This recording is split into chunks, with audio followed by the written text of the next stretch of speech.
Que a graça e a paz do nosso Senhor e Salvador Jesus Cristo vivo venha guardar nossa mente, o nosso coração nesse tempo que se chama hoje. Mais um dia que nós temos para meditar nas Escrituras, mais um dia que nós temos para nos alimentar dessa porção, desse maná que é o pão de Deus que desce do céu, nosso Jesus Cristo, que é a palavra. E nós estamos muito alegres de podermos, como uma comunidade, como os bereanos, né, que vamos falar sobre eles hoje, pessoas que amam a palavra, pessoas que têm uma mente mais aberta do que os de Tessalônica, pessoas que não apenas querem ouvir, mas como uma fé racional, eles querem compreender, eles vão eles mesmos procurar saber se é assim mesmo, se bate com as Escrituras. E eu louvo a Deus por esses bereanos que Deus tem levantado nesse tempo, amém? Seja bem-vinda, Cacá, Mari Marques está aqui também. Deus abençoe vocês, viu? É isso? Não, Mari Marques, né? Mari. A Kênia, saudade de você, Kênia, que bom ter você aqui conosco. Chiquinha já entrou também. Olha, que todas vocês possam ser edificadas pela palavra de Deus hoje, no nome de Jesus. Hoje nós vamos meditar em 5 capítulos das Escrituras. E eu vou falar algumas coisinhas também que eu deixei de falar na última semana, mas que o Espírito Santo conduza tudo. Como o Espírito Santo conduzia as viagens missionárias, que Ele conduza também cada live, que Ele conduza o nosso dia, a nossa tarde, amém? Deia, missionária abençoada, minha amiga do céu, seja bem-vinda. Paz do Senhor Jesus, Cacá. A paz do Senhor, Kênia. Vamos fazer uma oração e entregar tudo nas mãos do nosso Senhor Jesus? Ah, Senhor Jesus, tudo é por Ti, tudo é para Ti, Tu é a glória. Nós não somos nada sem o Senhor. Espírito Santo, como conduziste o Teu povo nesta era tão preciosa do primeiro século, a igreja primitiva, conduze-nos também agora nesses últimos dias, Espírito Santo. Que os líderes sejam levantados por jejum e oração, que haja temor no meio da igreja, conversão genuína, que haja santificação, que a igreja seja missionária, Senhor, como a igreja de Antioquia. Que homens e mulheres sejam levantados para servir numa obra, Senhor, abrindo mão de tudo se for necessário pelo reino e pelo evangelho. Que as obras malignas sejam desmascaradas e pessoas sejam libertas de demônios, e que as prisões, ó Deus, elas venham tremer nos seus alicerces, as cadeias venham cair.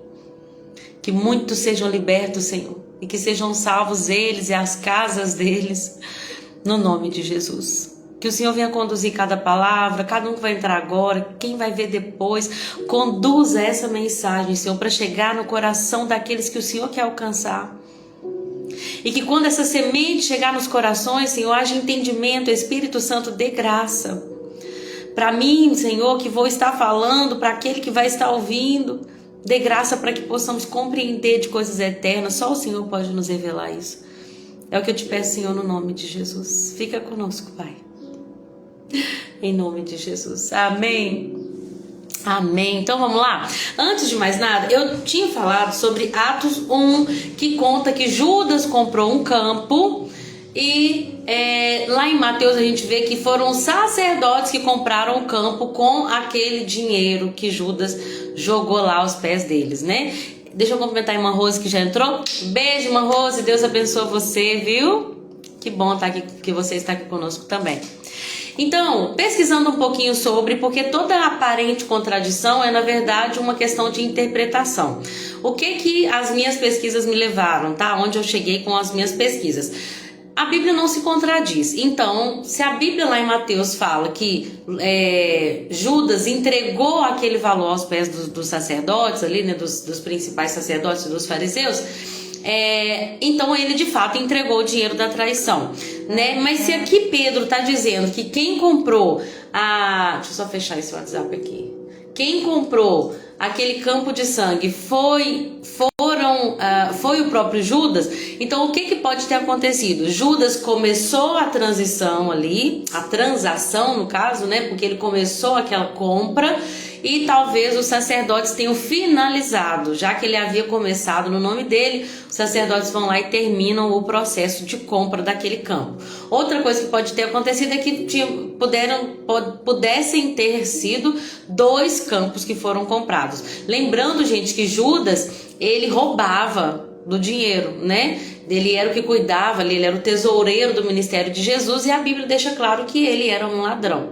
Então, o que pode ter acontecido é isso. Ele começou ali, né, uma compra daquela propriedade, e os fariseus terminaram. O fato é, gente, que foi terrível, porque ele vai cair ali, talvez... Aí aqui tá falando que ele cai de cabeça nesse campo que ele mesmo comprou, vai se partir no meio e seus intestinos vão se derramar naquele lugar. O que pode ter acontecido? Ele pode ter ido se enforcado naquele lugar e a corda pode ter arrebentado e ele ter caído. Então, não é que Mateus está certo e Atos está errado. Não, a gente está falando de discursos que vão se complementar. Em um lugar a gente vê que Judas se enforcou. Aqui a gente vê que ele caiu. Provavelmente de onde ele ficou enforcado, houve ali uma ruptura e ele vai se esborrachar no chão a ponto de que seus intestinos vão se derramar. Então a Bíblia não se contradiz, né? É claro que a gente está dando explicações aqui, mas a nossa fé deve ser firme. Se aquilo que a gente tem em mãos aqui, a gente crê que é a palavra de Deus, se existe aqui uma aparente contradição, a gente tem que entender que provavelmente é uma questão de interpretação. Sabe quando uma pessoa está vendo aqui, ó, tô olhando para a sala de cá e eu estou vendo os computadores que meu marido trabalha, mas quem está olhando para outra perspectiva não está vendo os computadores, está focado nos livros.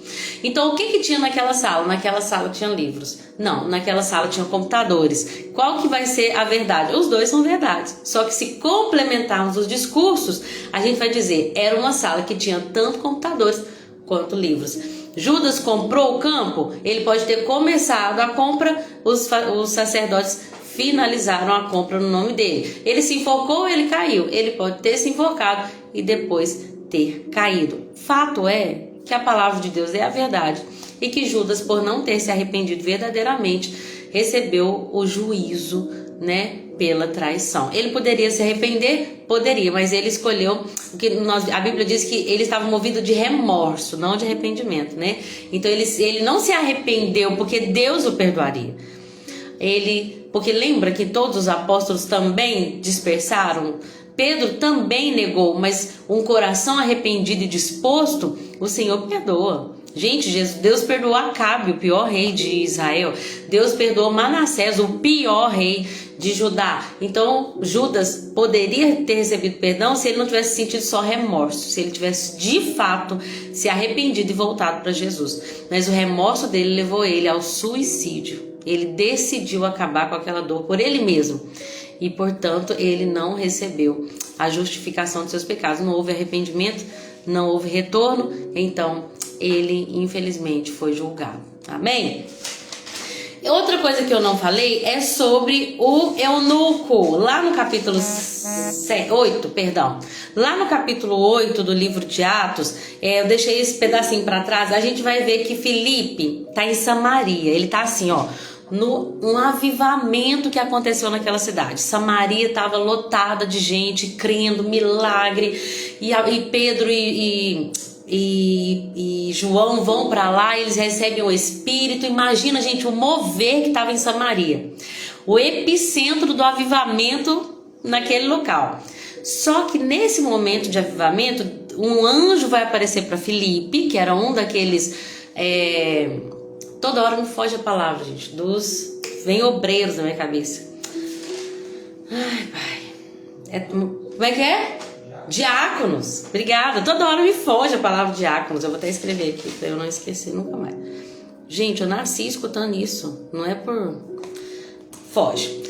Filipe, na verdade, era um desses diáconos que foram levantados para ajudar na liderança ali junto com os apóstolos, uma vez que a igreja estava crescendo. Então, Filipe, Estevão, Nicanor, Prócoro, homens cheios do Espírito Santo foram levantados, e Filipe estava em Samaria, né, fazendo ali, sendo usado por Deus ali para um grande avivamento. Mas um anjo vai aparecer para Filipe e vai tirá-lo do meio do avivamento, do meio do povo, do meio do mover, para levá-lo para alcançar uma só pessoa.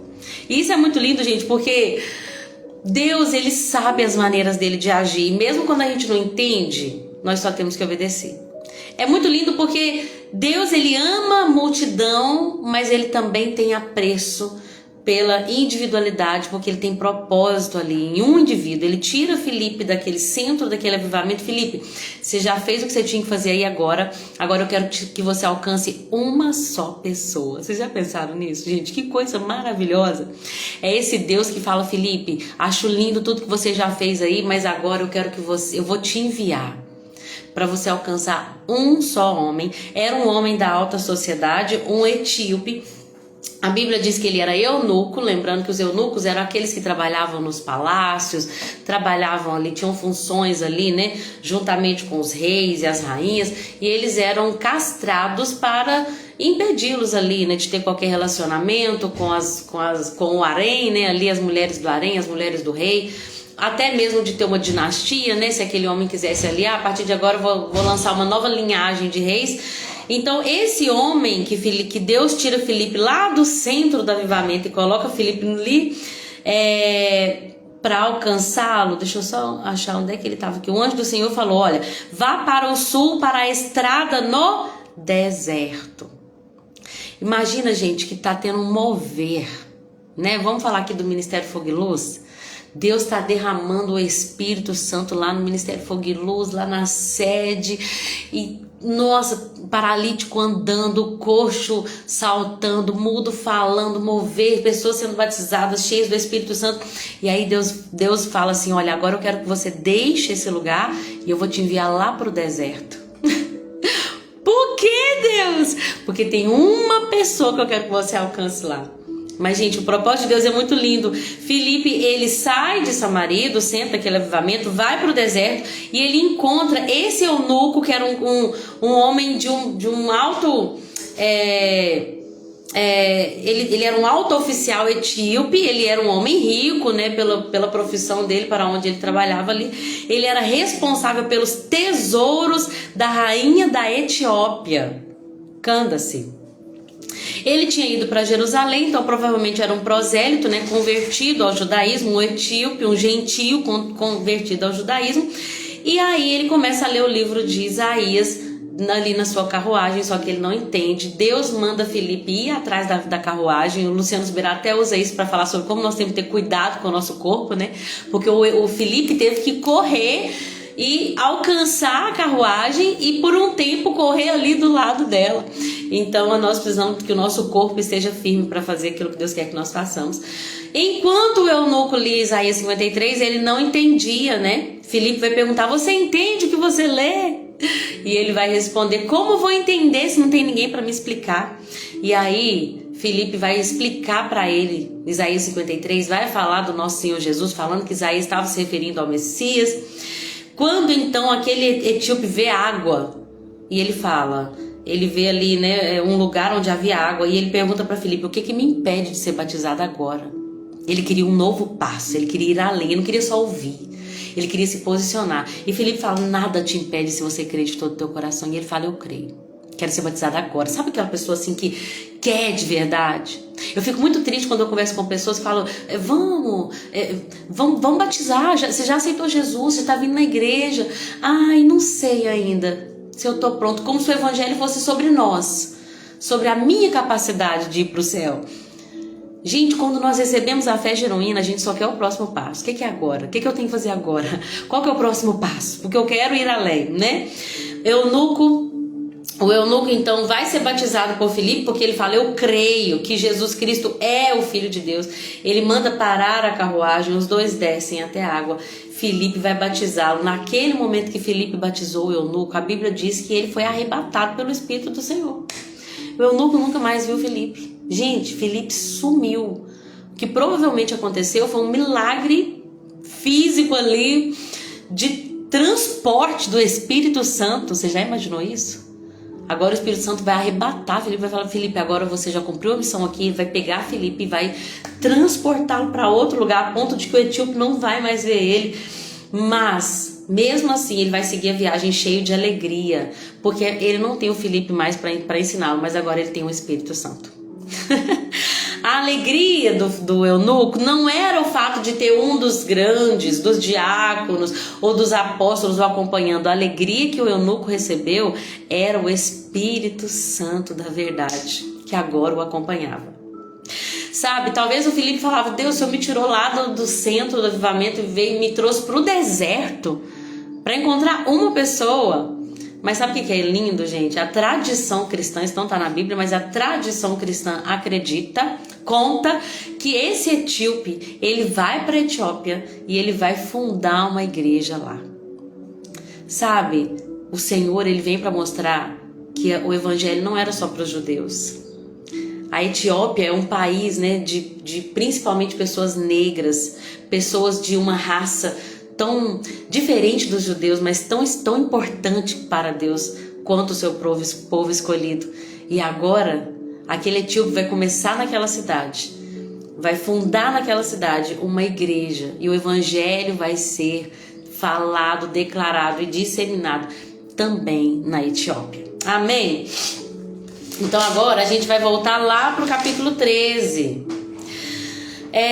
Aqui no capítulo 13, a gente lembra que a gente estava falando sobre a igreja lá de Antioquia? A Antioquia era uma igreja principalmente formada por gentios, diferente da igreja de Jerusalém, que tinha os apóstolos e a maioria judeus.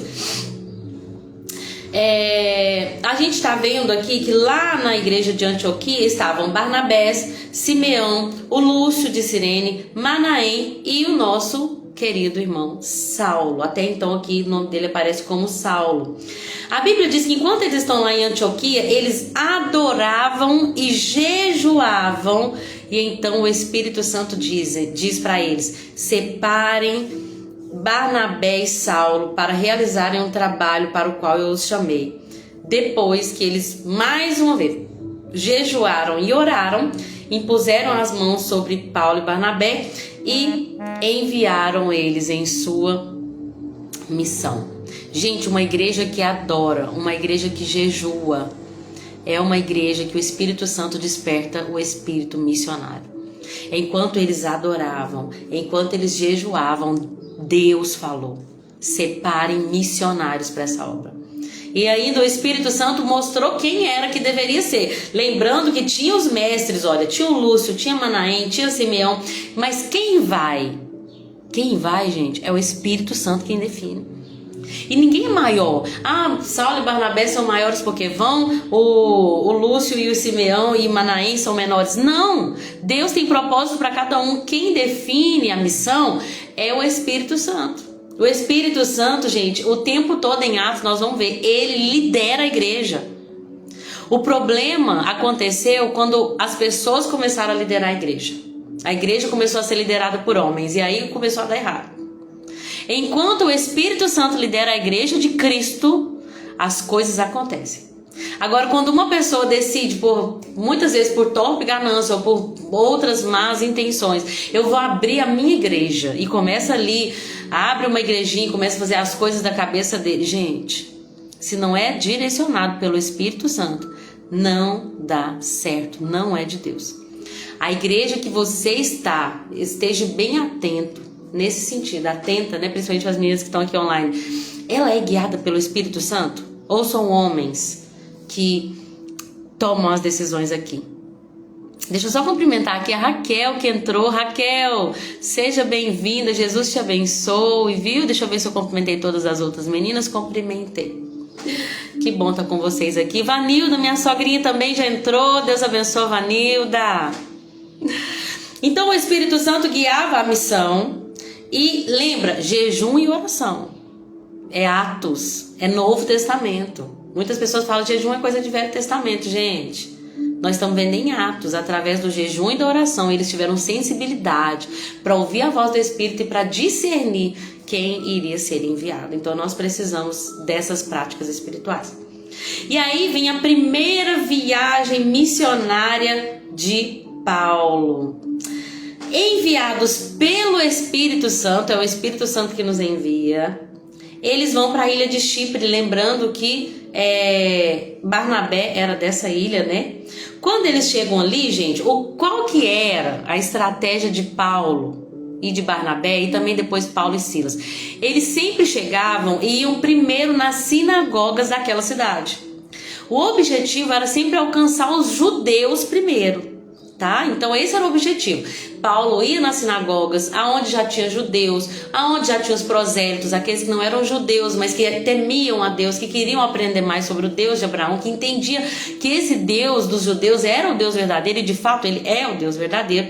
Então Paulo ia primeiro nas sinagogas e discursava ali nas sinagogas, né, juntamente com seus companheiros, fosse ele na primeira viagem missionário Barnabé ou fosse Silas, e ali Paulo levantava, através dos que criam, uma comunidade de crentes. E depois nós vamos ver lá mais pra frente, Atos 10, depois eu vou ver, aonde está escrito que Paulo, quando ele voltou para essas cidades que ele havia fundado igrejas, ele vai então levantar líderes. Ele vai olhar, ver quem que desenvolveu, quem tem uma fé madura, quem que já tem aqui um testemunho de caráter cristão, que nós vamos ver ele falar muito nas cartas, né?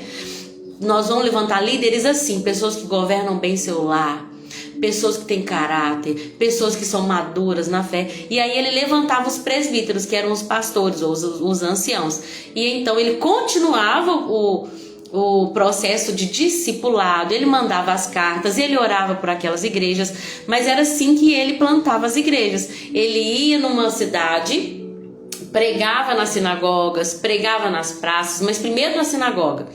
Aí muitos iriam crer, muitos judeus por inveja iriam se levantar contra eles, nós vamos falar mais sobre isso, mas ali iria se formar uma comunidade. Aquela comunidade iria se reunir muitas vezes em casas, até também, né, nas sinagogas, mas aquela comunidade iria se firmar uma família mesmo, comunhão. E Paulo ia levantar alguém para liderar aquela comunidade de crentes, né, quando ele voltasse naquela cidade, e iam entregá-los nas mãos do Senhor Jesus. Era assim que as igrejas eram fundadas. Paulo começava sempre nas sinagogas. Nessa ocasião, o João Marcos acompanhava eles, Paulo e Barnabé, como assistente. E aí eles vão viajar por toda a ilha, né? Aqui nós estamos falando na cidade de Salamina. Eles vão viajar até chegar a Pafos, e aí lá eles vão encontrar um feiticeiro judeu, um falso profeta, chamado Bar Jesus. O nome dele em grego seria Elimas, e ele acompanhava o governador Sérgio Paulo, que era um procônsul, uma autoridade romana que ficava naquela região. Ele ficava acompanhando aquele homem, que era um homem inteligente, que vai convidar Barnabé e Saulo. Aqui já começa falando, né, que cheio do Espírito Santo, Saulo, também conhecido como Paulo. Então nesse capítulo 13, agora a gente não mais vai ver Saulo sendo chamado assim, né, Saulo, mas a gente já vai ver o nome dele como Paulo, também conhecido como Paulo, né? Nesse momento, esse procônsul, ou seja, esse governador, vai querer ouvir a mensagem de Barnabé e Saulo, mas o Elimas vai se opor a eles, na tentativa de impedir que o governador viesse a crer. Gente, uma coisa que nós precisamos entender: quem enviou Paulo e Barnabé foi o Espírito Santo. Mas a oposição espiritual vai acontecer. A oposição espiritual, quando a gente se levanta para fazer uma obra que é do Espírito, enviado pelo Espírito, mantido pelo Espírito, vai acontecer oposição. O que nós não podemos esquecer é que em Cristo Jesus nós somos mais do que vencedores. Nós só temos que pedir e continuar nessa dependência do Espírito. Como que eu venço essa oposição? Porque Deus vai usar a oposição muitas vezes para chegar no objetivo que ele tem. Repara para você ver, o Elimas, esse feiticeiro, esse falso profeta, vai se opor a Paulo e a Barnabé, e quando Paulo vê que ele está tentando impedir o governador de crer, ele vai encarar Elimas e vai falar assim: filho do diabo, olha a autoridade, olha a ousadia. Ai, tem oposição, não vamos ter medo de oposição não. Paulo olhou no olho da oposição daquele endemoninhado, daquele falso profeta, e falou com ele assim: olha, seu filho do diabo, cheio de toda espécie de engano e de maldade, inimigo de tudo que é certo, quando que você vai deixar de distorcer os caminhos retos do Senhor? Preste atenção, pois o Senhor colocou a mão sobre você para castigá-lo, e você ficará cego, sem conseguir ver a luz do sol por algum tempo. Naquele momento, de fato, neblina e escuridão vão cobrir os olhos do Elimas, ou do Bar Jesus, e ele vai ficar louco, procurando ali, tateando, pedindo ajuda para alguém, segurando a mão dele para ajudar, porque ele vai ficar cego naquela hora. E o que aconteceu com a oposição? O Elimas queria que o governador não cresce. Deus usou a oposição. Quando o governador viu Elimas cego, tudo aquilo depois de Paulo ter falado, ele creu, muito admirado com o ensino a respeito do Senhor. Ele não só creu porque ele viu o milagre, ele se admirou com o ensino, com a doutrina de Jesus. Gente, a oposição muitas vezes só vem para ajudar a gente. Lembra que a perseguição se levantou e o evangelho espalhou? Deus permite por propósitos maiores do que a gente pode ver. O que a gente não pode deixar acontecer, intimidar. Nós não podemos ser intimidados pelo medo da oposição. Eu já ouvi muitas vezes: eu sinto que eu tenho um ministério, um chamado na área tal, mas eu não vou porque eu tenho medo que o diabo vai levantar. Pelo amor de Deus, tem medo de diabo não. Você tem que ter medo daquele que pega a sua vida, tira a sua vida e joga a sua alma no inferno, Jesus falou, né? O nosso medo deve ser de chegar diante de Deus e ele falar: o que você fez com o talento que eu te dei? Eu escondi porque eu fiquei com medo. Servo mau e negligente, por que não pôs o talento no banco? Por que não desenvolveu? Por que não investiu no que eu te dei? Esse tem que ser o nosso medo. Agora, que vai ter oposição? Vai. Capítulo 16 está chegando. Paulo e Silas presos, açoitados, amarrados no tronco. Mas até aí, Deus também tem propósito. E é tudo para a glória dele. Amém? Então deixa eu render aqui porque já é 34 já. Paulo e Barnabé, então, agora, gente, a gente já vê uma mudança. Antes era Barnabé e Saulo, agora a gente já vê Paulo sendo falado primeiro. E ainda começa assim, o versículo 13, do capítulo 13 também.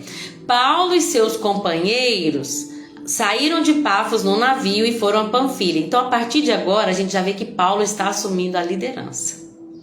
E por que eu acho que é importante eu falar isso? Ele se torna a figura central. Gente, porque ele era o improvável. Ele foi chamado por Barnabé. Ele foi ajudado por Barnabé. E agora, aquele que perseguia, ele vai ser o líder, o mais perseguido, o que mais vai tomar pedrada, o que quase vai morrer, o que talvez até vai ter morrido. Depois a gente vai falar mais sobre isso. Mas Deus, ele escolhe as coisas loucas desse mundo para confundir as sábias. Ele confunde aqueles que pensam que são, levantando os que não são. E Deus é o Deus de improváveis. Paulo agora passa a ser a figura central aqui da missão. Nesse momento, João Marcos vai abandonar eles. Quando eu estava lendo com a Cecília, eu até brinquei assim: olha, João Marcos vai arregar e vai voltar para Jerusalém. Ele vai falar: tá difícil demais para mim, eu tô achando que eu não vou dar conta. Não sei o que aconteceu com João Marcos. Fato é que esse jovem João Marcos vai voltar para casa e vai arregar. Por que eu tô dizendo isso? Porque a gente vai ver mais pra frente que João Marcos vai ser o motivo ali de discussão entre os grandes heróis da fé, os apóstolos Paulo e Barnabé. E aí nós vamos falar mais sobre essa discussão e também como que Deus vai usar isso para proveito do reino. Amém? Nesse momento, Paulo e Barnabé vão prosseguir para o interior, para outra Antioquia, Antioquia da Pisídia. Tinha várias Antioquias nessa época. Lembra, gente, daquele homem, um terrível homem, que Daniel vai até falar sobre ele que sacrificou uma porca, que profanou o templo. Era o Antíoco Epifânio. Por isso que tinha muitas Antioquias, porque o filho do Antíoco estabeleceu cidades e dedicou o nome do pai a elas, né? Mas enfim, então tinha várias Antioquias, tá? A Antioquia que eles estão aqui não é a da sua sede lá da igreja deles. Mas aí, o que eles fazem? Eles vão para a sinagoga e Paulo vai dar aqui no capítulo 13 o primeiro longo sermão maravilhoso, centrado no quê? Na ressurreição de Cristo Jesus e de como os profetas já anunciavam de antemão sobre o nosso Senhor Jesus, sobre como ele viria, sobre como ele morreria e sobre como ele ressuscitaria. Ele começa a falar de como Deus levantou o seu povo, tirou-os do Egito. Ele fala sobre Saul, sobre Davi, e que ali da tribo de Davi, né, ali da linhagem de Davi, vai nascer o nosso Senhor Jesus. E ali o Senhor Jesus, lá no versículo 23, ele vai dizer: este é o Salvador que concedeu a Israel. É o Salvador que Deus concedeu a Israel conforme a sua promessa. Paulo vai falar de João Batista, e Paulo vai então falar que houve então da parte dos líderes judeus uma rejeição, né, acerca de Jesus. Então eles vão crucificar Jesus. Mas versículo 30, Atos 13:30, mensagem central do Evangelho: mas Deus o ressuscitou dos mortos. Essa é a mensagem do Evangelho. Jesus, a quem vocês crucificaram, né, falando para os líderes ali, falando para as sinagogas, ele veio e ele cumpriu cada profecia e ele morreu, mas Deus o ressuscitou dentre os mortos. Amém? Oi, Poli, boa tarde, amada do Senhor Jesus, a paz do Senhor. Que bom estar com você aqui conosco, viu? Que você está aqui conosco, que Deus te abençoe. Nós estamos meditando em Atos 13 e falando agora do 30, versículo 30. Mas Deus o ressuscitou dentre os mortos. E aí ele vai falar sobre como a própria Bíblia indica isso. Quando Davi escreveu o Salmo 16:10, estava falando o seguinte: tu não permitirás que o teu santo apodreça no túmulo. Paulo vai falar: vocês acham que ele está falando de Davi? Não, Davi morreu, está no túmulo até hoje. Davi, pelo Espírito, se referia a Jesus, que Deus não deixou apodrecer lá no túmulo, né? Quando Paulo e Barnabé estavam saindo da sinagoga, eles pediram para que Paulo e Barnabé voltassem no sábado seguinte. Aqui, semana que vem vocês voltam, nós gostamos tanto de ouvir seus discursos, sua pregação. E ele volta. Quando eles voltam, gente, quase toda a cidade compareceu lá na sinagoga, o que fez com que os judeus morressem de inveja. Alguns dos judeus que viram a multidão morreram de inveja, começaram a difamar Paulo e a contestar tudo que ele dizia. A oposição, né, gente? Então Paulo e Barnabé vão continuar ali se pronunciando corajosamente. Ele vai falar: olha, era necessário que pregássemos a palavra de Deus primeiro a vocês, judeus. Por isso que nas viagens missionárias, eles começavam na sinagoga. Assim como o nosso Senhor Jesus começou em Israel. Lembra quando a mulher sirofenícia vem? Jesus fala o quê? Primeiro é necessário que eu vá ao meu povo, que eu vá à minha terra. E ela fala: eu sei, né? Não podemos tirar o que é dos filhos e dar para os cachorrinhos. E ela fala: não, mas os cachorrinhos comem da migalha. Eu quero só um pouquinho da rebarba, que eu sei que seu poder é infinito, é eterno. E então, assim como o nosso Senhor Jesus começou na sua própria terra, para os seus, embora os seus não recebessem, Paulo também começava nas sinagogas. E aí Paulo fala: olha, era necessário que pregássemos primeiro a vocês, judeus, mas vocês rejeitaram, não se considerando dignos da vida eterna. Agora nós vamos oferecer a vida eterna para os gentios. E foi isso que o Senhor nos ordenou quando disse: fiz de você uma luz para os gentios. Quando os gentios ouvem isso, eles se alegram, agradecem ao Senhor por essa mensagem. Eles ficam felizes porque viram que foram escolhidos para a vida eterna e creram.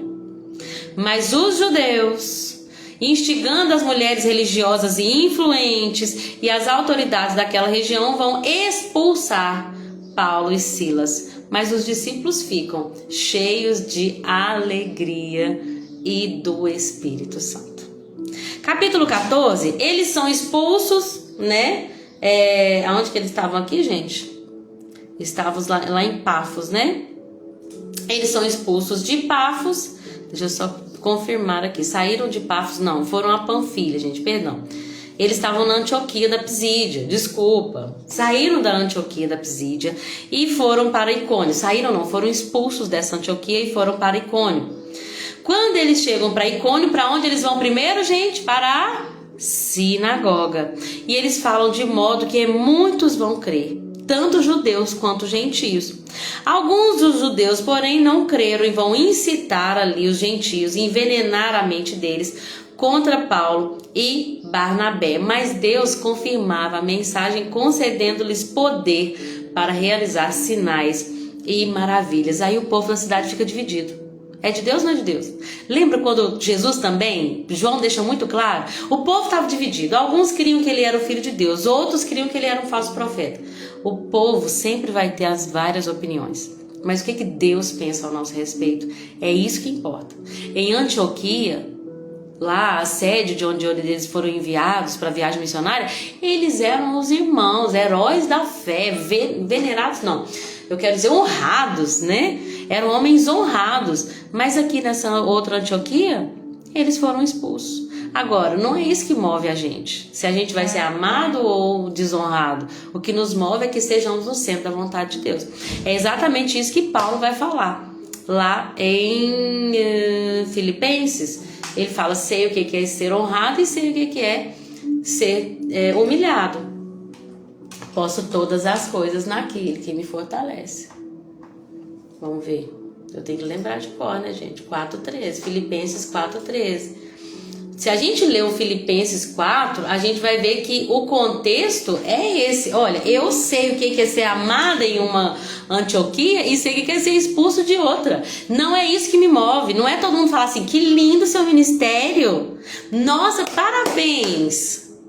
Porque vai ter gente que vai amar o que você faz, porque vê que é de Deus. Vai ter gente que, exatamente pelo mesmo motivo que é de Deus, e porque muitas vezes o espírito que governa a vida e a mente dela não vem de Deus, essas pessoas também vão falar mal, né?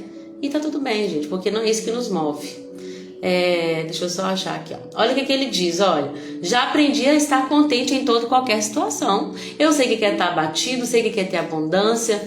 Em toda maneira e em todas as coisas estou instruído, estou acostumado. Eu sei que é ter fartura e sei que é ter fome.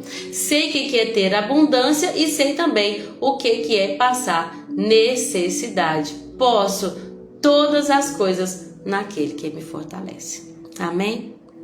E então, quando eles vão para Listra e Derbe, uma coisa muito parecida aqui vai acontecer. Por quê? Não, gente, não falei uma coisa muito importante. O povo ficou dividido.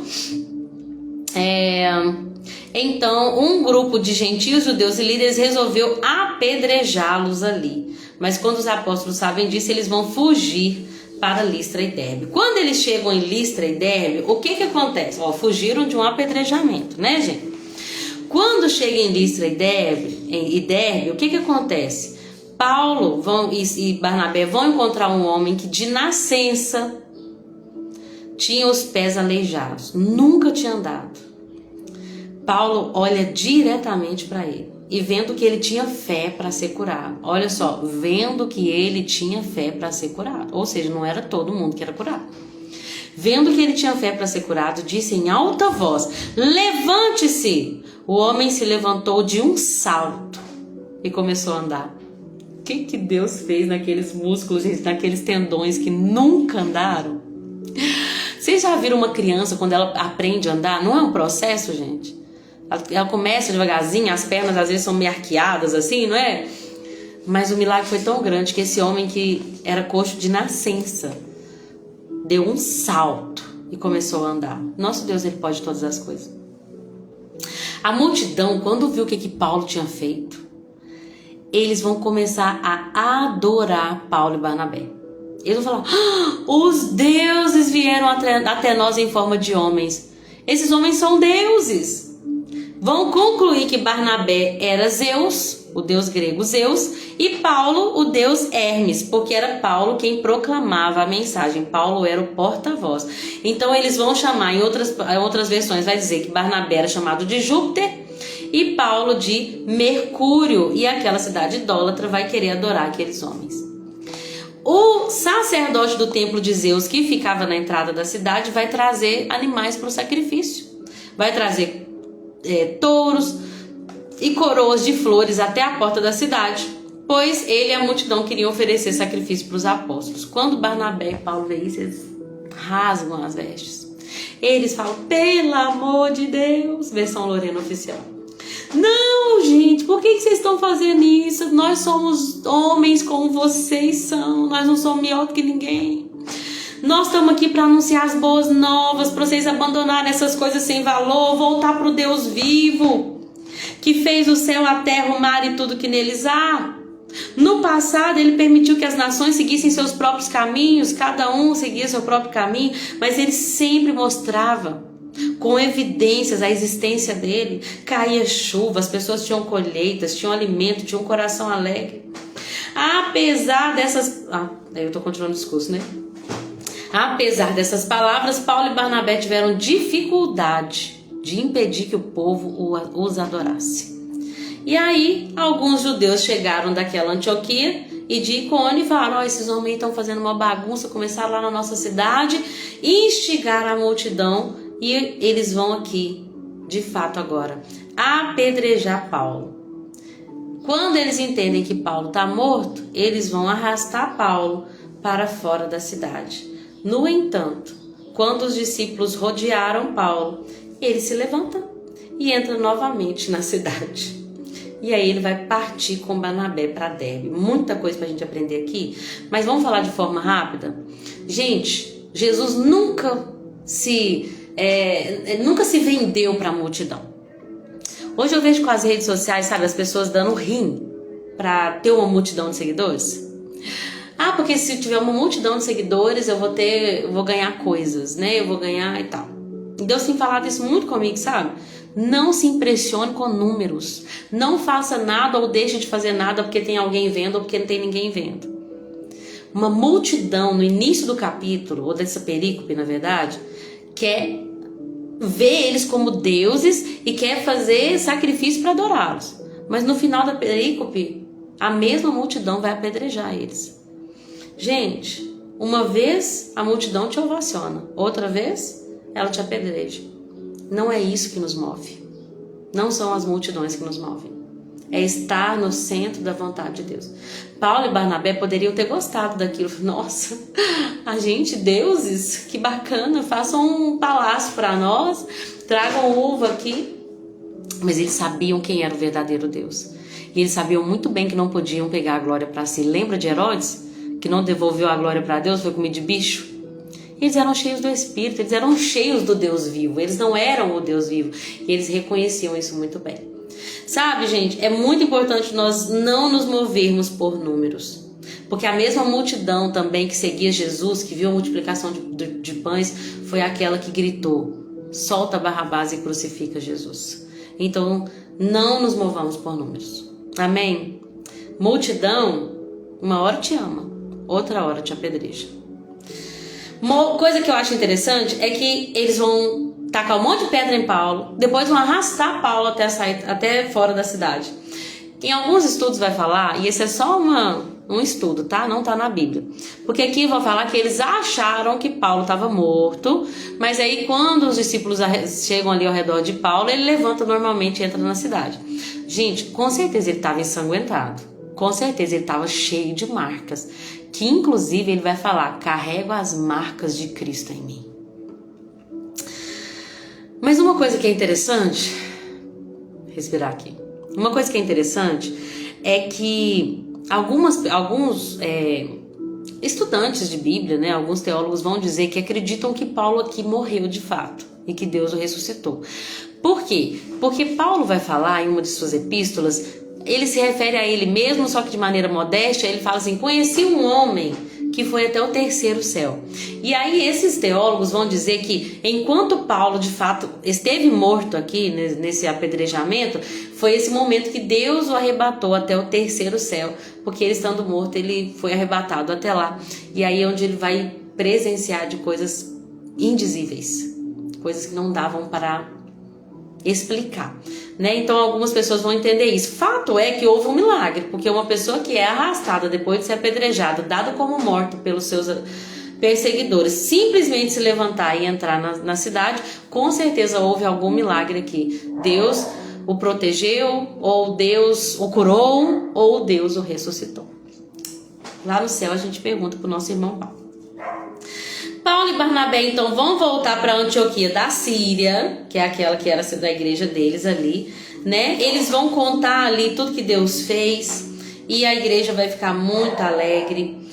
Deixa eu antes de voltar, Paulo e Barnabé, depois de terem anunciado as boas novas em Derbe e feito muitos discípulos, Paulo e Barnabé voltam a Listra, a Icônio e a Antioquia da Pisídia, fortalecendo os discípulos. Lembra que eu falei? Eles foram nas sinagogas, levantaram ali uma comunidade de crentes, de pessoas que criam em Jesus Cristo, e ali se tornou uma comunidade. Ele volta para essas igrejas, demonstrando, gente, que o discipulado não é assim, a gente prega e depois está tudo certo. O discipulado é permanência. Paulo levantou ali uma igreja, agora ele volta para essa igreja e ele vai levantar, né? Primeiro ele vai encorajar aqueles irmãos a permanecerem na fé, vai lembrá-los, pois que por muitas tribulações importa entrar no reino dos céus. E eu fiquei imaginando Paulo mostrando as marcas do apedrejamento e falando: irmãos, continuem na fé. Apesar das dificuldades, não deixem de crer no nosso Senhor, porque por muitas tribulações importa entrar no reino dos céus. E eu imaginei ele falando isso e com certeza cheio das suas cicatrizes. Meu Deus. Paulo e Barnabé então vão levantar os presbíteros e com orações e jejuns eles vão entregar os discípulos aos cuidados do Senhor em quem haviam crido. Então eles levantam uma igreja, fundam uma igreja, e aí depois eles voltam ali, olham quem está dando um bom testemunho, quem tem caráter, quem tem uma fé madura, levanta os líderes, e depois Paulo continua, né, orando e enviando cartas e cuidando, discipulando aqueles discípulos. Amém? Eles ficam lá, aí eles voltam para Antioquia da Síria, ficam lá por muito tempo, contam para os irmãos tudo que aconteceu, foi lindo. Aí entra no capítulo 15. O capítulo 15 vai ser o primeiro concílio. O que é um concílio? Uma reunião dos líderes da igreja, ou de líderes da igreja, né? Houve aqui o primeiro concílio que já aconteceu, o concílio de Jerusalém. Houve, né, na história concílios depois desse, cada um para determinar uma parte importante da doutrina de Cristo Jesus, determinado pelo Espírito, né, ali que iria guiar os líderes da igreja. E essa parte importante era para que falsas doutrinas, né, não entrassem ali e causassem, deturpassem o evangelho genuíno, né?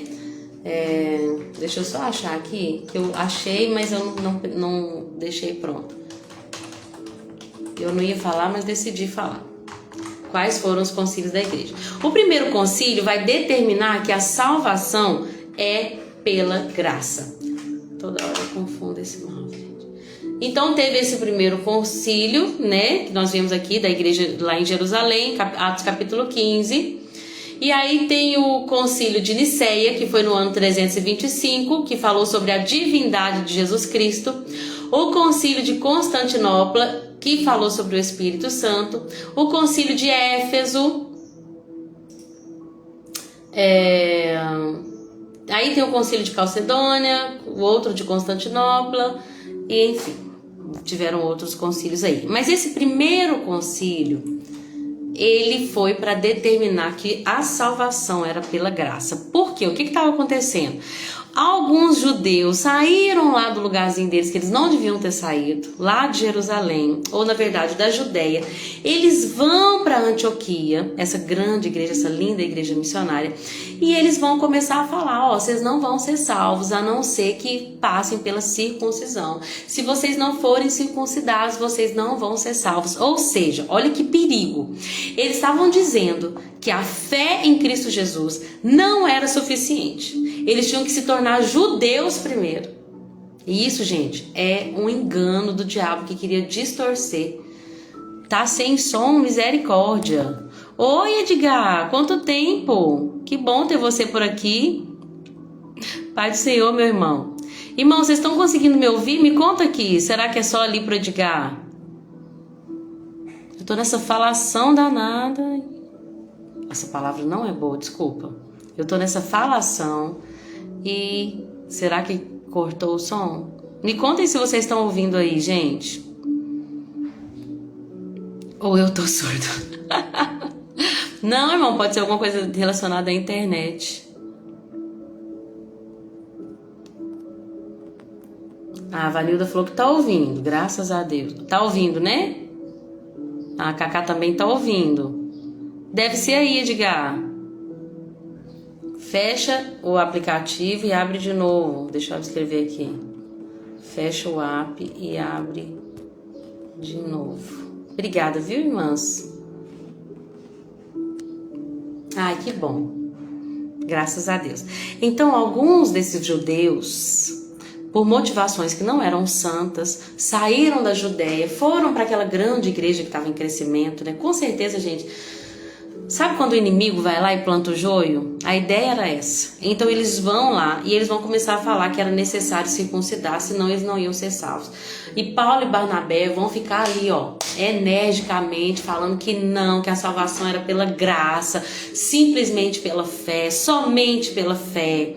O que a igreja decide então? Eles pegam Paulo e Barnabé e outros irmãos e levam e enviam eles para a igreja de Jerusalém, aonde estavam os apóstolos, e eles vão discutir ali, né? Depois de uma grande discussão, eles vão chegar ao consenso, né, de que os irmãos não precisavam, os irmãos gentios não precisavam circuncidar para alcançarem a salvação, porque a salvação era pela graça. Pedro vai falar, né, daquilo que aconteceu, lembra de como ele foi enviado para Cornélio, viu o Espírito Santo descer sobre os gentios. Se o Espírito Santo desceu sobre eles sem circuncidar, por que agora vocês estão querendo provar a Deus, provocar a Deus, sobrecarregando os discípulos gentios, né? Então Pedro vai falar, aí Tiago vai se levantar também, vai falar como as escrituras, né? Ele vai citar Amós 9, falando assim, olha, Deus falou pelos profetas, isso é bíblico, que os gentios viriam, que Deus iria chamar os gentios, né? Que a salvação iria alcançar eles. Então Tiago, o irmão do nosso Senhor, ele vai se levantar ali, né? Liderando, mas todos vão chegar à mesma conclusão. Inclusive eles falam assim, olha, deixa eu só achar aqui.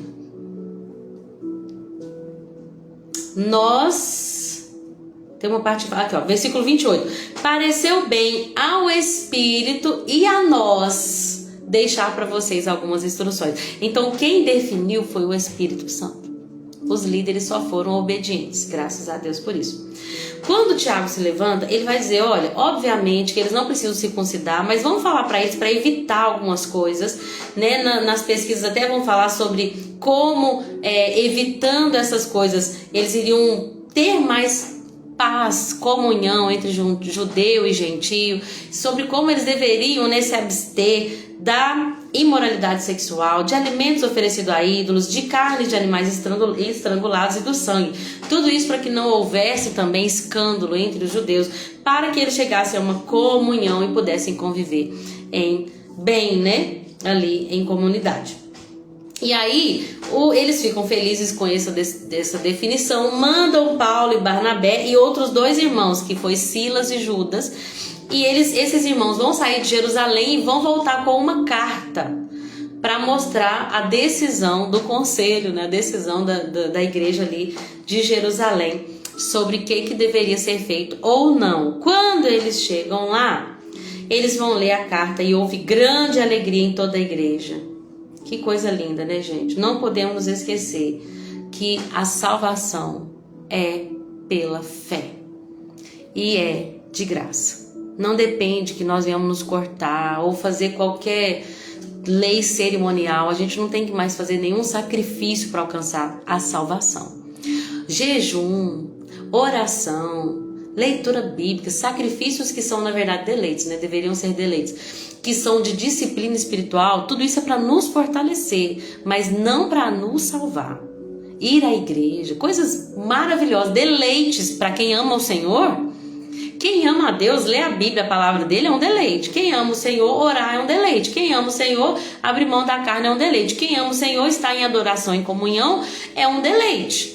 Agora, não é isso que nos salva, né? Tem pessoas que estão a vida inteira indo na igreja e acham que o fato delas abrirem mão de fazer esse sacrifício de 1h30 por semana no culto domingo vai salvar a alma delas. Não vai. A salvação é por uma fé genuína em Cristo Jesus e pela graça. Não é por merecimento. Ninguém merece ser salvo. Nenhum ser humano. Só por Jesus. Amém? Uma coisa que eu acho lindo, gente, é que todos estavam alegres e tinha paz no meio dos irmãos. Quando, lembra que Jerusalém mandou Silas e Judas? Aí o Silas resolveu ficar por lá mesmo, sabe? Eu não julgo ele, porque eu acho que se eu fosse nessa igreja de Antioquia, eu ia mandar uma mensagem para os meus líderes de Jerusalém também, falando assim, ó, tô orando aqui, né? Quem sabe, né? Se o Espírito Santo deixasse, obviamente. Eu acho que eu vou ficar aqui mesmo, né? Porque, gente, uma igreja missionária, cheia do poder de Deus ali, transcultural, enviando missionários para o exterior.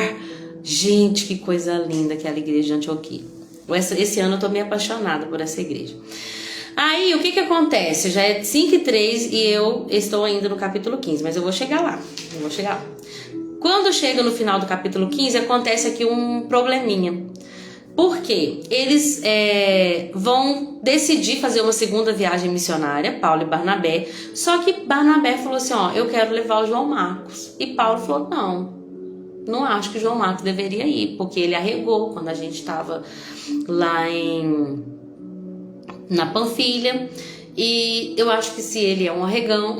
Tô brincando. Eu acho que talvez ele não tá preparado ainda. Ele abandonou a gente ali. Barnabé falou, não, eu insisto que João Marcos tem que ir. Então Paulo falou, então nós não vamos junto. Então vai você, João Marcos, e eu vou chamar o Silas aqui e nós vamos para outro lugar. E Barnabé falou, então beleza. É uma separação dolorosa, talvez não tenha sido tão assim, uma briga tão calorosa. O fato é que eles, que andaram tanto tempo juntos, Paulo e Barnabé, tiveram que se separar. E eu li uma frase, estudando sobre o capítulo, que fala assim, olha, até os gigantes da fé discordam. Gente, eu amo estudar com o pastor Luciano Subirá. Mas você já escutou a pregação do pastor Hernani Dias Lopes? Uma bênção. Agora, o pastor Hernani Dias Lopes, ele é calvinista. Então ele crê na predestinação, ele crê, né, como é que vai ser arrebatado depois? Amor, como é que fala? A igreja vai ser arrebatada depois, é pós-tribulacionista, né? O Hernani Dias Lopes é pós-tribulacionista, não é? Eu já vi ele falando, não, Deus vai nos guardar, se a gente vai passar pela tribulação, o Espírito Santo vai nos ajudar, a não sei que mudou de ideia, mas enfim. Então, é um herói da fé, assim como o pastor Luciano Subirá, só que eles vão discordar, porque são seres humanos, né? E nenhum ser humano vai ser igual, até mesmo em pensamento. Eu até mesmo penso que Deus deixa algumas coisinhas pra gente nunca idolatrar nenhum homem, sabe? Somente Jesus era perfeito. E aí, uma outra coisa que eu acho interessante é que agora os dois que iriam fazer uma segunda viagem missionária foram dois grupos distintos. Vocês entendem que às vezes Deus permite algumas coisas porque ele tem pensamentos maiores? Era para ser uma viagem só com um grupo, agora tem dois grupos missionários. Então, às vezes, dividir para conquistar, né? Vamos dividir o grupo aqui porque vai alcançar mais pessoas. Deus, ele usa dessas situações, ele não desperdiça nada e ele, em sua soberania, aproveita, né, daquilo que está acontecendo ali, dessa situação, para que o evangelho alcance mais pessoas. Amém? Aqui no capítulo 16 é um capítulo muito lindo, eu vou ter que passar mais rápido por ele, mas é muito lindo porque é um capítulo cheio de movimento do Espírito. Assim, a gente vai ver que quem está definindo tudo é o Espírito Santo. A Bíblia diz que Paulo primeiro foi a Derbe, depois a Listra, e ali em Listra ele vai conhecer um jovem chamado Timóteo, que tinha um grande testemunho ali da parte da comunidade. A mãe dele era uma judia convertida, mas o pai era grego. As pessoas falavam tão bem de Timóteo, mesmo ele sendo um jovem rapaz, que Paulo decide levar ele em sua viagem missionária. O capítulo 16 é o capítulo que Lucas, que é o que está escrevendo esse livro, começa a usar a primeira pessoa do plural, nós. Aí nós fomos, aí nós. Ou seja, aqui nós já estamos vendo que o grupinho de Paulo tá crescendo, né?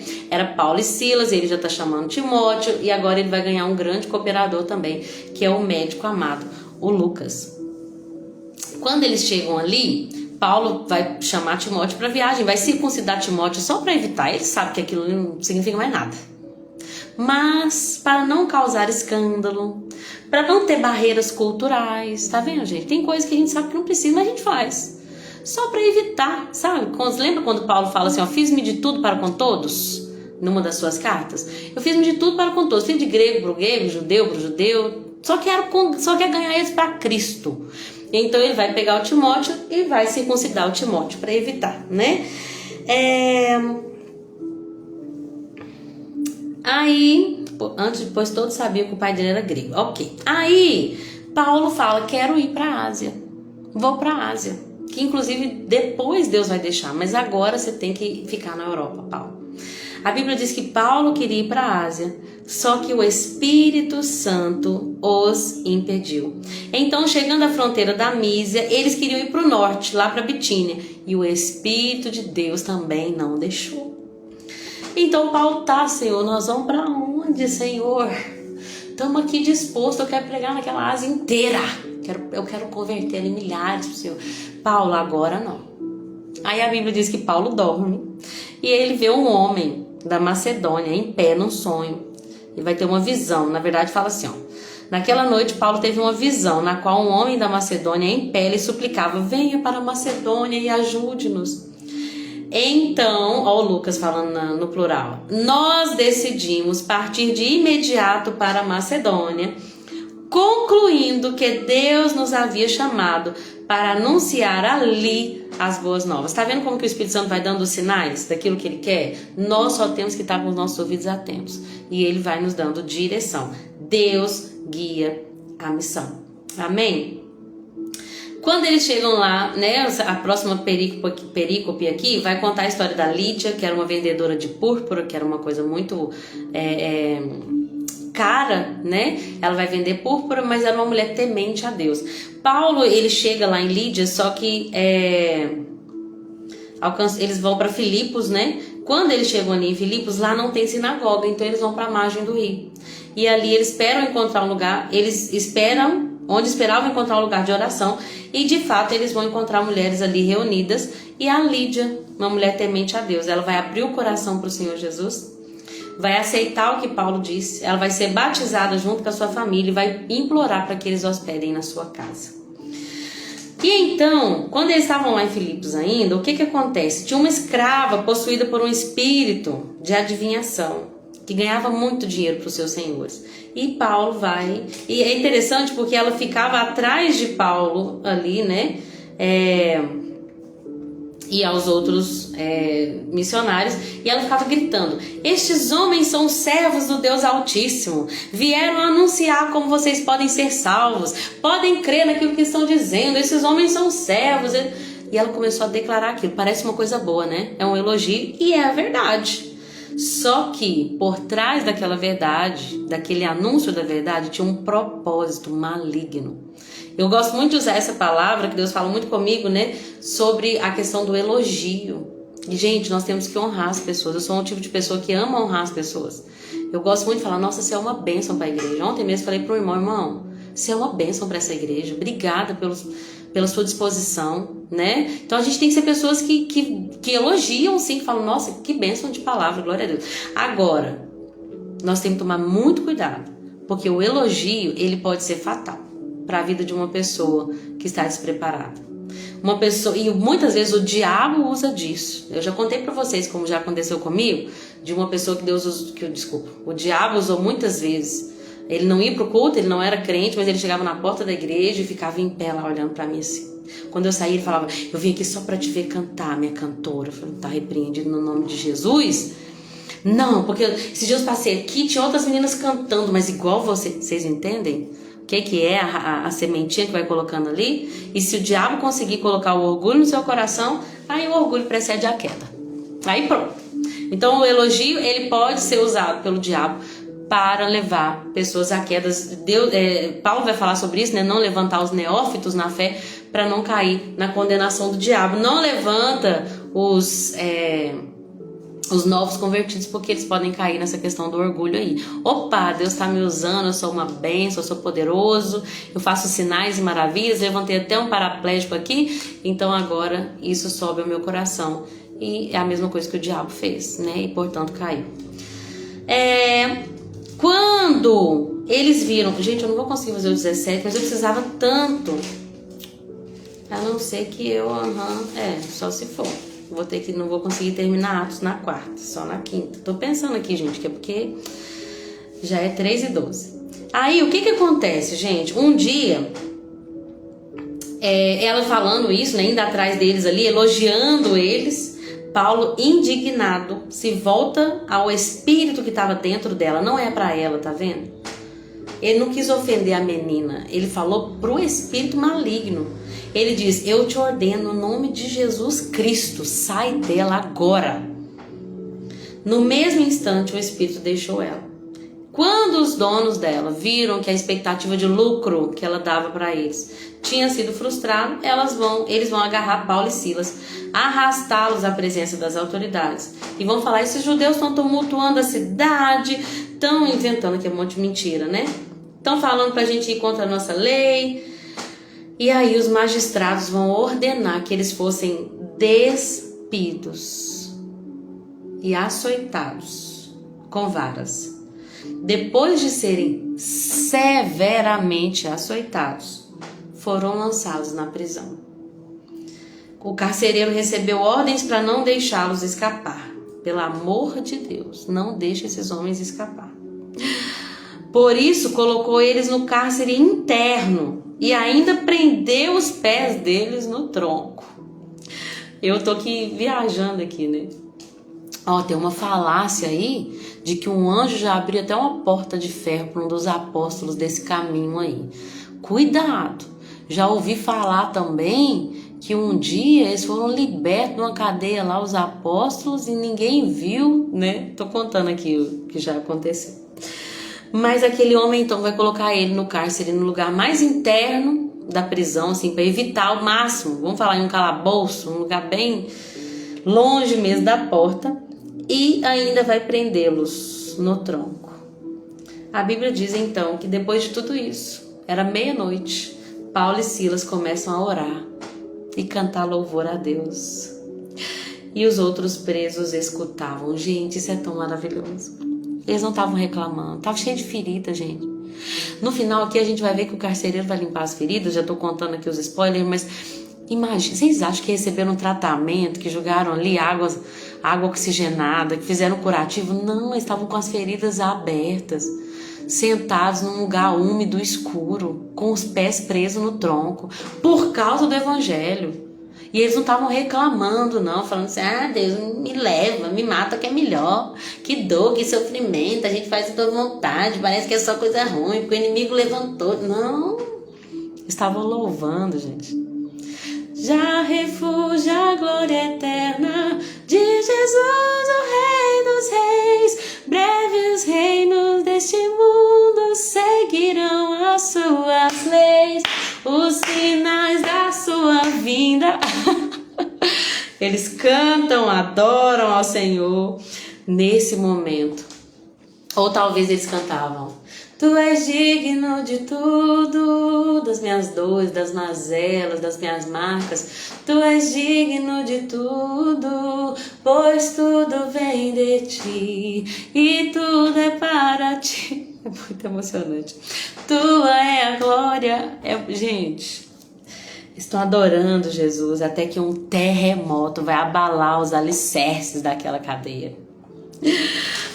Os alicerces foram sacudidos, as portas de todos os presos ali vão se abrir, as correntes vão se soltar. Quando o carcereiro acordou, que viu que as portas todas abertas e os prisioneiros tudo soltos, ele pega uma espada para se matar, porque essa era a condenação, né? Se algum carcereiro perdesse algum prisioneiro, ele seria executado. Roma fazia isso, né? E a gente vai ver que inclusive ele recebeu a advertência: não deixa eles escapar. Ele vai se matar, então acabou mesmo, prefiro morrer do que ser morto. Só que nesse momento Paulo vai gritar: não! Não se mate! No nome de Jesus! Se fosse a gente agora, né? Aqui, tá todo mundo aqui. Gente, que temor foi esse que aconteceu ali no coração daqueles presos, que nenhum escapou? Nenhum preso escapou e falou assim, tá todo mundo aqui, não precisa se matar. O carcereiro mandou que trouxessem luz, correu até o cárcere e se prostrou tremendo de medo diante de Paulo e de Silas. E aí leva eles lá para fora e creio que agora vai organizar tudo, fechar de novo as portas dos presos, né? E vai perguntar, por favor, me fala, o que eu faço para ser salvo? E aí Paulo e Silas vão responder, creia no Senhor Jesus e será salvo tu e a tua casa. Ele então vai pregar, eles então vão pregar a palavra do Senhor ao carcereiro e a toda a família. E o carcereiro vai cuidar deles, lavar a ferida deles. E aí todos da família do carcereiro vão ser batizados. Agora o carcereiro vai levar isso para casa, vai servir uma refeição. E todos se alegraram porque creram em Deus. Na manhã seguinte, os magistrados mandaram os guardas ordenarem ao carcereiro, porque eles voltam para a prisão, né? Vamos fazer tudo certinho. Depois que eles comeram, voltaram para a prisão. Aí os guardas vão falar assim, ó, pode soltar os homens. E aí o carcereiro vai falar, ô Paulo, os magistrados falaram que vocês estão livres, viu? E Paulo vai falar assim, é mesmo? Nos açoitaram sem julgamento, nos colocaram na prisão e nós somos cidadãos romanos. O que vai gerar ali, né, um grande medo por parte dos magistrados. Eles ficam muito assustados porque não sabiam que eles eram romanos. E Paulo e Silas vão sair da prisão e vão encorajar os irmãos mais uma vez. Ao mesmo tempo que você vê que Deus permite a tristeza, a dificuldade, a oposição, Deus também vai cuidar. O mesmo que julgou eles lá no cárcere, foi aquele que Deus usou para cuidar das feridas, foi aquele que Deus usou para dar a refeição, que com certeza eles estavam com fome. Então, gente, Deus, Ele permite nós passarmos por tribulações, mas Ele também dá o escape, Ele também honra, Ele também cuida, porque Ele é o nosso Pai. Amém? O 17 eu vou ter que deixar para amanhã, mas foi bênção, né? Já é 3h20, eu tenho que ir pra academia ainda, já tô até aqui com a minha brusinha do Ebenezer, ó. Porque tem que cuidar do corpo, viu, Felipe? Correndo atrás da carruagem, gente. Vocês acham que ele ficou correndo aquele tempo todo lá? Vocês acham de verdade que ele estava acima do peso? Não estava. Então a gente precisa cuidar, né? Obrigada a todos que ficaram até o final. Deus abençoe vocês, minhas amadas irmãs, Cacá, a Deia, a Vanilda, minha sogra, a Polly, a Roselane, Chiquinha também. Deus abençoe vocês. Continuem louvando e adorando, porque vale a pena servir esse Deus, vale a pena ser fiel. Beijo no coração e até amanhã, se Jesus permitir. Amém? Com Deus, gente. Obrigado, viu, por tudo e por tanto. Obrigada por terem ficado até o final. Que Deus abençoe vocês. Tchau, tchau.